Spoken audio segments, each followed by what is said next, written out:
Recently, my colleague Mary Gamba and I had a conversation with Dr. Karen Nolan, who is one of the researchers at Kessler Foundation. Karen's area of research is about brain injury, people recovering from brain injuries, helping people, frankly, improve the quality of their lives through different technologies that will help them physically move around better, navigate in their world after a serious brain injury. It's a compelling, important conversation. And this is Dr. Karen Nolan.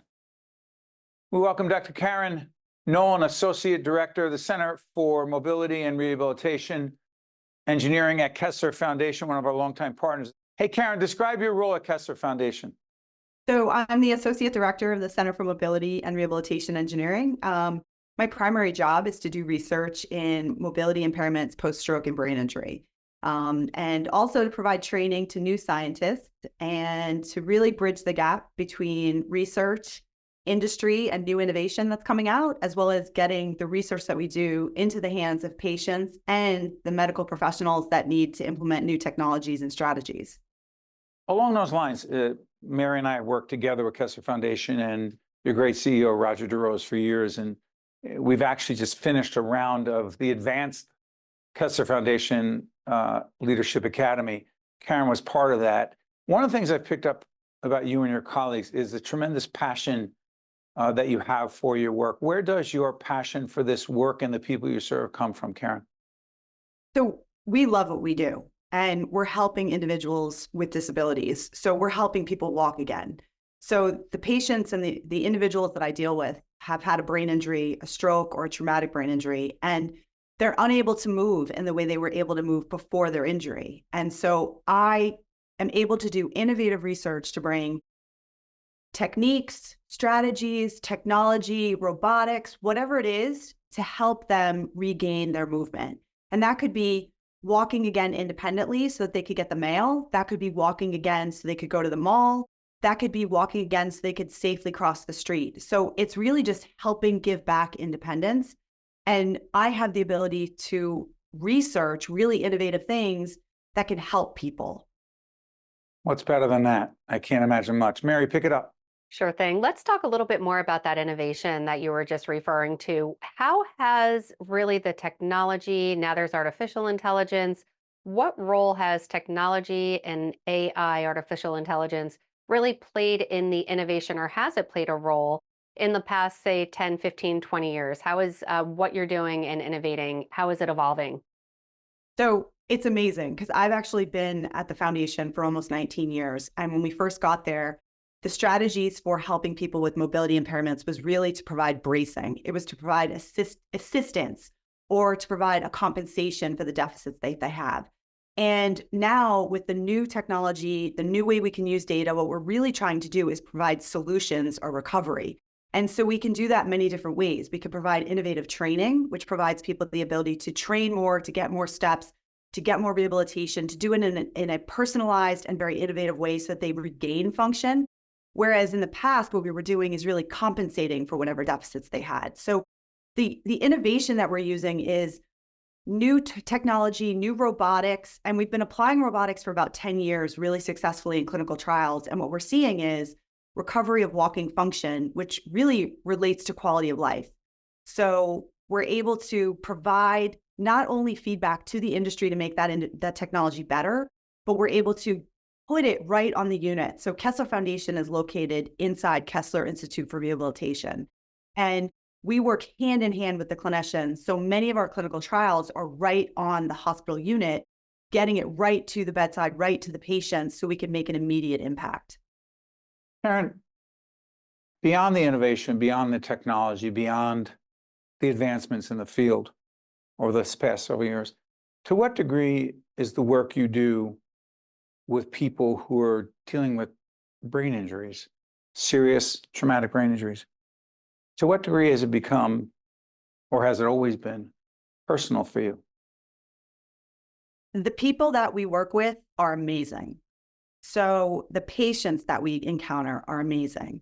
And because we truly love what we do and we want to help people get better, we listen to their needs. And over the years that I've been there as a researcher, I get to ask questions and then I get to do research to solve those questions. But it's very personal. Give us a such as. So somebody comes in and they're not walking as fast as they'd like to. And so the opportunity comes to give them, and maybe their ankle is not lifting when they walk, which provides, it causes people to trip. So if your ankle isn't working, your knee isn't working, it's very difficult to walk. It's something that prevents somebody from taking that next step. You need both limbs when you have to take a step. You take one step, then you take the next step. I often describe walking as a series of very coordinated falls. Because when you take a step, the reason you don't fall is you put out that next step. You put out that next side, the left side, then the right side. Unfortunately, after a brain injury, you have a very uncoordinated one side. It's either paralyzed, weak, could have spasticity. There's many different injuries that happen after a stroke or a brain injury, usually on one side.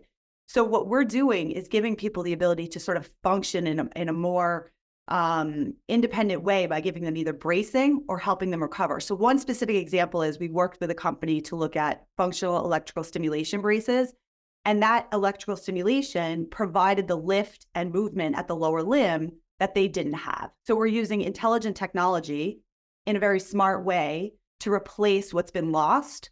But instead of compensating, meaning bracing, providing rigid support, we're giving active support that people can participate more fully and return to the activities they want to do. Wow. Mary? I'm just sitting here in awe, and it's making me think a lot about, I know, I love it. And Karen, we talk a lot about wellness here on Lessons in Leadership all the time. What impact is this innovation that you're talking about? What impact is it having on, obviously you talked about your own wellness and that you love what you do, but how about for those patients? How is it helping their wellness and well-being? So recently we had one participant come in, one patient, and we had known her from being in the hospital. She had had a stroke, and her love was cooking in the kitchen. And she really wasn't able to stand and walk around her island. She had a pretty large kitchen. And every time she came in, she kept talking about, I want to walk around my kitchen and make you lasagna. I want to make the whole team lasagna. I want to have everyone come over. But it was difficult for her to grab and reach, do, and really have a lot of participation in the kitchen independently. And so she actually just recently participated in one of our clinical trials. She was in a robotic device that helped not only her ankle move, but her to help learn how to balance a little more effectively. So obviously all of those are skills that are needed walking around your house, moving around, reaching, moving outside the basis to your support, you need to balance. So after she was in our trial, her balance got better, her movement in her foot got better, and my entire team went over to her house and we had a giant family style lasagna dinner. Oh my gosh. Everybody, I'm going to cry. It was amazing. It was amazing. What did you see in her while she was doing that? I saw a spark. I saw her returning back to what she wanted to do. I saw her returning back to no limitations and being able to choose what she wanted to do in the community rather than thinking about what she was able to do in the community.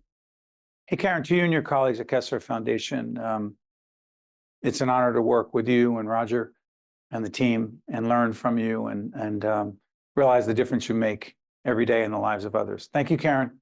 Thank you so much. It's always a pleasure. You got it. I'm Steve Adubato. That's Mary. That's Karen Nolan. One-on-One with Steve Adubato is a production of the Caucus Educational Corporation, celebrating 30 years in public broadcasting.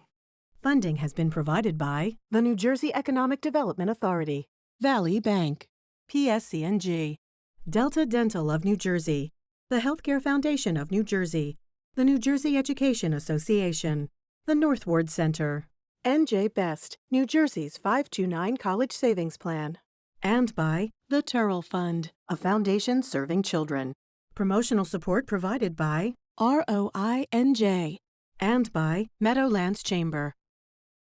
The Northward Center continues to expand their services and outreach in Newark from the childhood years to the golden years, offering programs like preschool, youth leadership development, Casa Israel Adult Medical Day Program, our Family Success Center, as well as a gymnasium, and most recently, Hope House, a permanent home for adults with autism. supporting and nurturing our autism community, with Hope House 2 coming soon. The North Ward Center, we're here when you need us.